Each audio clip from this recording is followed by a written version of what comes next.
بسم اللہ الرحمن الرحیم۔ السلام علیکم میرے پیارے دوستو، اللہ تبارک و تعالیٰ کے پیارے رسول حضرت محمد مصطفیٰ صلی اللہ تعالی علیہ وسلم کے پیارے غلاموں، آج ہم آپ لوگوں کو بتائیں گے ہمارے پیارے آقا حضرت محمد مصطفیٰ صلی اللہ تعالی علیہ وسلم کی پیدائش سے پہلے کے واقعے کے بارے میں۔ جب ہمارے حضور کی پیدائش بھی نہیں ہوئی تھی، یعنی ہمارے پیارے آقا اس دنیا میں تشریف بھی نہیں لائے تھے، اس سے پہلے کیا کیا ہوا، آج ہم اسی بارے میں بات کریں گے۔ ہمارے پیارے آقا کے پیارے دیوانوں، آج کا یہ ویڈیو آپ سبھی لوگوں کے لیے بہت ہی خاص ہونے والا ہے۔ آپ سے میری گزارش ہے، آپ اس ویڈیو کو آخر تک ضرور دیکھیں۔ لیکن ویڈیو میں آگے بڑھنے سے پہلے اگر آپ کو ہماری یہ ویڈیو پسند آ رہی ہے تو ویڈیو کو ایک لائک ضرور کریں، اور اگر آپ ہمارے یوٹیوب چینل پر نئے ہیں تو ہمارے چینل کو سبسکرائب ضرور کریں، کیونکہ ایسے ہی اچھے اچھے اسلامک واقعات ہم روز لاتے رہیں گے۔ تو چلیے ہم آج کا یہ ویڈیو شروع کرتے ہیں۔ دوستو، حضرت محمد مصطفیٰ صلی اللہ تعالی علیہ وسلم سے پہلے کے زمانے میں گمراہی اور بت پرستی دنیا کے اندر کثرت سے تھی۔ عرب میں تو لوگ اپنے جھوٹے خداؤں کو زیادہ سے زیادہ چاہتے تھے، یعنی اتنے گمراہی میں مبتلا تھے کہ جب بھی وہ کہیں جاتے تو اپنے ساتھ ان بتوں کی مورتی بھی لے کر جاتے تھے۔ ان میں گمراہی اور جہالت اتنی زیادہ تھی کہ وہ لوگ اپنی لڑکیوں کو زندہ دفن کر دیتے تھے، کیونکہ ان لوگوں کو لڑکیاں ناگوار گزرتی تھیں۔ اس گمراہی اور بت پرستی کے دور میں اللہ تبارک و تعالیٰ کے پیارے پیغمبر حضرت محمد مصطفیٰ صلی اللہ تعالی علیہ وسلم کی پیدائش ہوئی، لیکن پیدائش سے 50 سال پہلے سے ہی آپ صلی اللہ تعالی علیہ وسلم کے لیے ماحول تیار کیا گیا۔ روایت میں ملتا ہے کہ اس زمانے میں حضرت اسماعیل علیہ السلام کی پیدائش ہوئی۔ وہ زمزم کا کنواں جو حضرت اسماعیل علیہ السلام کی ایڑیوں سے جاری ہوا تھا، اس کے بعد میں ایک قبیلے والوں نے دشمنی میں آ کر اسے بند کر دیا تھا۔ اسی طرح عرب کے علاقوں میں گمراہی اور بت پرستی چلتے چلتے 300 سال گزر گئے، اور زمزم کا کنواں اسی طرح بند رہا، اور لوگ بھول گئے کہ یہاں پر کوئی مکہ میں کوئی زمزم کا کنواں بھی کبھی ہوا کرتا تھا، اور اسی طرح سے وہ سارے عرب کے لوگ اپنی بت پرستی میں مبتلا رہے۔ ایک دن اللہ تبارک و تعالیٰ کے رسول حضور صلی اللہ تعالی علیہ وسلم کے دادا حضرت عبد المطلب رات میں سوئے ہوئے تھے، تو انہوں نے خواب میں ایک انسان کو دیکھا کہ وہ کہہ رہا ہے کہ پانی کا کنواں کھودو۔ حضرت عبد المطلب ابھی اس انسان سے کچھ پوچھتے ہی کہ اتنی دیر میں ہی ان کی آنکھ کھل گئی، اور وہ سوچنے لگے کہ آخر یہ کون انسان تھا جو کہہ رہا تھا کہ پاک پانی کا کنواں کھودو، اور یہ پاک پانی کا کنواں کہاں ہے۔ آپ حضرت عبد المطلب پورا دن اسی خیال میں رہے کہ آخر یہ کیا معاملہ ہے۔ اگلی رات جب پھر سے حضرت عبد المطلب سوئے تو وہی انسان انہیں پھر سے کہہ رہا تھا کہ پاک پانی کا کنواں کھودو۔ ابھی عبد المطلب اس آدمی سے کچھ پوچھتے کہ ان کی آنکھ پھر سے کھل گئی۔ تیسری رات حضرت عبد المطلب نے پھر سے وہی خواب دیکھا، تو آج خواب میں ہی اس انسان سے پوچھنے لگے کہ آخر یہ پاک پانی کا کنواں کہاں پر ہے۔ اس انسان نے جواب دیا کہ یہ زمزم کا کنواں ہے جو تمہارے دادا حضرت اسماعیل علیہ السلام کے لیے جاری کیا گیا تھا۔ وہ کنواں کفاروں نے بند کر دیا تھا اور 300 سالوں سے بند پڑا ہے۔ اے عبد المطلب، تم صبح صبح کعبہ شریف کے پاس جا کر بیٹھ جانا۔ ایک کوا آئے گا اور ایک جگہ پر 3 بار اپنی چونچ مارے گا، بس تم سمجھ جانا کہ زمزم کا کنواں اسی جگہ پر ہے۔ صبح صبح عبد المطلب کعبے کے پاس جا کر بیٹھ گئے، لیکن ابھی تک کوئی بھی کوا نہیں آیا تھا۔ وہ اٹھ کر اپنے گھر کی طرف جانے لگے، تبھی اچانک وہاں پر ایک کوا بولتا ہوا آیا، اور پھر ایک جگہ پر 3 بار اپنی چونچ ماری اور اڑ گیا۔ حضرت عبد المطلب سمجھ گئے کہ وہ زمزم کا کنواں اسی جگہ پر ہے۔ حضرت عبد المطلب نے تمام مکہ والوں سے کہا کہ اے مکہ والو، وہ زمزم کا کنواں جو آپ اسماعیل علیہ السلام کے لیے جاری کیا گیا تھا، وہ کنواں اسی جگہ پر ہے۔ مجھے خواب میں اللہ تبارک و تعالیٰ کی طرف سے بتایا گیا ہے کہ اس زمزم کے کنویں کو جا کر کھودو۔ یہ سن کر سارے مکہ والے کہنے لگے کہ اے عبد المطلب، کہاں تم ان چکروں میں پڑ رہے ہو، یہ سب فالتو کی باتیں ہیں، اس زمزم کے کنویں کو تو بند ہوئے 300 سال گزر گئے ہیں، اب تو وہ بالکل ختم ہو گیا ہوگا، اور اس کنویں کا کیا بھروسہ کہ وہ سچ کہہ رہا ہے؟ کہ ہم بھی اس فالتو محنت کریں اور پھر ہمیں کنواں نہ ملے تو ہماری تو محنت برباد ہو جائے گی۔ اتنا کہہ کر سب مکہ والے واپس چلے گئے۔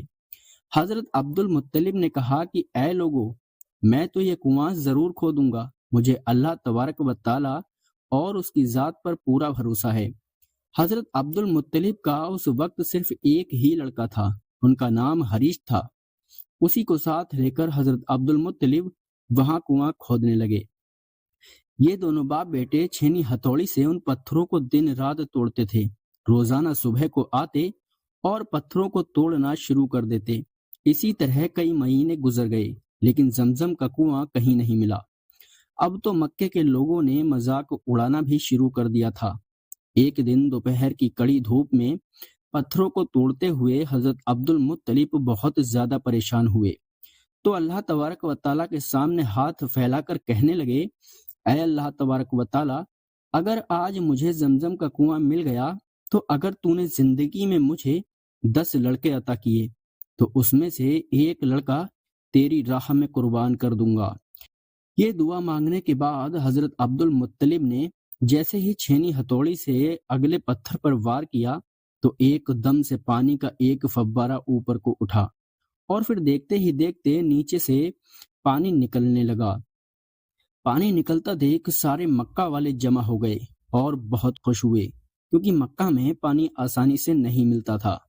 زمانہ گزرتا گیا، حضرت عبد المطلب کو اللہ تبارک و تعالیٰ نے 15 لڑکے عطا کیے۔ تو جب سارے لڑکے جوان ہو گئے تو ایک دن حضرت عبد المطلب نے اپنے سارے لڑکوں کو جمع کر کے کہا کہ اے میرے بچوں، جب میں زمزم کا کنواں کھود رہا تھا تو میں نے اللہ تبارک و تعالیٰ سے دعا کی تھی کہ اگر یہ زمزم کا کنواں مجھے آسانی سے مل گیا تو میں اللہ تبارک و تعالیٰ کی راہ میں ایک لڑکے کو قربان کروں گا۔ میرے بچوں، کیا تم قربان ہونے کے لیے تیار ہو؟ تو سارے لڑکوں نے کہا، ابا جان، ہم اللہ تبارک و تعالیٰ کی راہ میں قربان ہونے کے لیے تیار ہیں۔ حضرت عبد المطلب کہنے لگے کہ میں ایسا نہیں کروں گا، یہ ناانصافی ہوگی، اسی لیے میں پرچی بناؤں گا اور سب میں لکھ دوں گا کہ اس لڑکے کو قربان نہیں کرنا ہے، لیکن ایک پرچی میں لکھ دوں گا کہ اس لڑکے کو قربان کرنا ہے۔ اب وہ پرچی جس لڑکے کے ہاتھ میں جائے گی اسے اللہ کے لیے قربان ہونا پڑے گا۔ سب نے کہا، ابا جان ٹھیک ہے، ہم تیار ہیں۔ پرچی بنا کر لٹائی گئی تو سارے لڑکوں نے اپنی اپنی پرچی کھولی تو سب میں نکلا اس لڑکے کو قربان نہیں کرنا ہے۔ لیکن حضرت عبداللہ نے جب پرچی کھولی تو اس میں لکھا تھا کہ اس لڑکے کو قربان کرنا ہے۔ قربان والی پرچی حضرت عبداللہ کے ہاتھ میں دیکھ کر حضرت عبد المطلب بھی تڑپ اٹھے، لیکن حضرت عبد المطلب سردار آدمی تھے، اسی لیے اپنی زبان سے پیچھے نہیں ہٹ سکتے تھے۔ ایک چھری اٹھائی اور عبداللہ کو قربان کرنے کے لیے کھڑے ہو گئے۔ جب مکہ والوں کو خبر ہوئی کہ حضرت عبد المطلب اپنے بیٹے عبداللہ کو قربان کرنے جا رہے ہیں تو سارے مکہ والے جمع ہو گئے اور حضرت عبد المطلب سے بحث کرنے لگے کہ کچھ بھی ہو جائے ہم عبداللہ کو قربان نہیں ہونے دیں گے۔ حضرت عبد المطلب نے کہا کہ میں نے اللہ تبارک و تعالیٰ سے دعا مانگ چکا ہوں کہ میں اپنے 10 لڑکوں میں سے کسی ایک کو اللہ تبارک و تعالیٰ کے لیے قربان کروں گا۔ حضرت عبد المطلب نے جب دیکھا کہ سارے مکہ والے ایک طرف ہیں اور میں اکیلا دوسری طرف ہوں تو حضرت عبد المطلب کہنے لگے کہ اے مکہ والو، ایک شرط پر میں عبداللہ کو چھوڑوں گا کہ نجران میں جو ایک جادوگر عورت ہے، اگر وہ کہہ دے کہ عبداللہ کو قربان نہیں کرو تو نہیں کروں گا۔ مکہ والوں نے کہا ٹھیک ہے، ہم نجران چلیں گے اور اس عورت سے معلوم کریں گے، وہ جو کہے گی ہم اس کے لیے تیار ہیں۔ اور پھر 400 کلومیٹر دور نجران کا سفر کر کے یہ تمام لوگ اس جادوگر عورت کے پاس پہنچے اور اسے ساری باتیں بتائیں۔ اس جادوگرنی نے کہا کہ ایک پرچی میں 10 اونٹ لکھو اور دوسری پرچی میں عبداللہ کا نام لکھو اور پرچی اڑاؤ، پھر آپ لوگوں میں سے ایک پرچی کو اٹھانا۔ اگر اس پرچی میں عبداللہ کا نام نکلے تو دوسری پرچی پر 10 اونٹ اور بڑھا دو، عبداللہ کو بچا لو۔ اسی طرح جب تک عبداللہ کا نام نکلتا رہے تب تک دوسری پرچی پر 10 اونٹ بڑھاتے جاؤ، اور جب کھلنے والی پرچی پر اونٹ کا نام نکل آئے تو عبداللہ کو بچا لو اور اتنے اونٹوں کو قربان کر دو۔ سارے لوگوں کو یہ فیصلہ بہت پسند آیا، اور پھر مکہ واپس آ کر پرچی بنائی گئی۔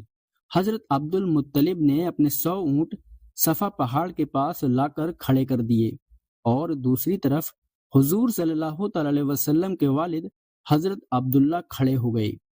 جب پرچی بنا کر اڑائی گئی تو حضرت عبد المطلب نے جب ایک پرچی کھولی تو اس میں لکھا نکلا کہ عبداللہ کو قربان کر دو۔ یہ پڑھ کر دوسری پرچی پر 10 اونٹ بڑھا دیے گئے، اور دوبارہ پرچی اڑائی گئی تو پھر سے عبداللہ کا نام ہی نکلا۔ یہ دیکھ کر دوسری پرچی پر پھر سے 10 اونٹ بڑھا دیے گئے، کرتے کرتے 90 اونٹ بڑھا دیے گئے، کیونکہ ہر بار حضرت عبداللہ کا ہی نام نکل رہا تھا کہ انہیں قربان کر دو۔ پھر حضرت عبد المطلب نے کہا کہ اے لوگو، یہ آخری بار ہوگا، اگر اس بار بھی عبداللہ کا نام نکلتا ہے تو میں عبداللہ کو قربان کر دوں گا۔ سبھی لوگ خاموش کھڑے تھے۔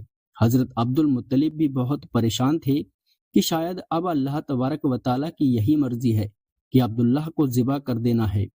پھر اس آخری بار بھی ایک پرچی پر 100 اونٹ لکھا گیا، اور دوسری طرف حضرت عبداللہ کا نام لکھا گیا، اور پرچی اڑا کر اٹھائی گئی تو اس میں لکھا ہوا تھا 100 اونٹ قربان کرو۔ یہ پڑھ کر سب کے چہرے پر خوشی آ گئی، اور سب نے مل کر ایک بہت تیز نعرہ لگایا اور کہا کہ چلو بھائی، اب عبداللہ کو چھوڑو اور اونٹوں کو ذبح کرو۔ میرے پیارے دوستو، آج کا ہمارا یہ ویڈیو آپ لوگوں کو کیسا لگا ہمیں کمنٹ باکس میں ضرور بتائیں، اور اگر آپ کو ہماری یہ ویڈیو پسند آئی ہو تو ویڈیو کو ایک لائک ضرور کر دیں، کیونکہ ایسے ہی اچھے اچھے واقعات ہم لاتے رہتے ہیں۔ اور اگر آپ ہمارے چینل پر نئے ہیں تو ہمارے یوٹیوب چینل اسلامک اسٹڈیز کو سبسکرائب ضرور کرو، اور ہماری اللہ تبارک و تعالیٰ سے دعا ہے کہ اللہ تبارک و تعالیٰ ہمارے ایمان میں اضافہ عطا فرمائے، اور ہم سب مسلمان بھائیوں کو دین حق کے راستے پر چلنے کی توفیق عطا فرمائے۔ آمین۔ السلام علیکم۔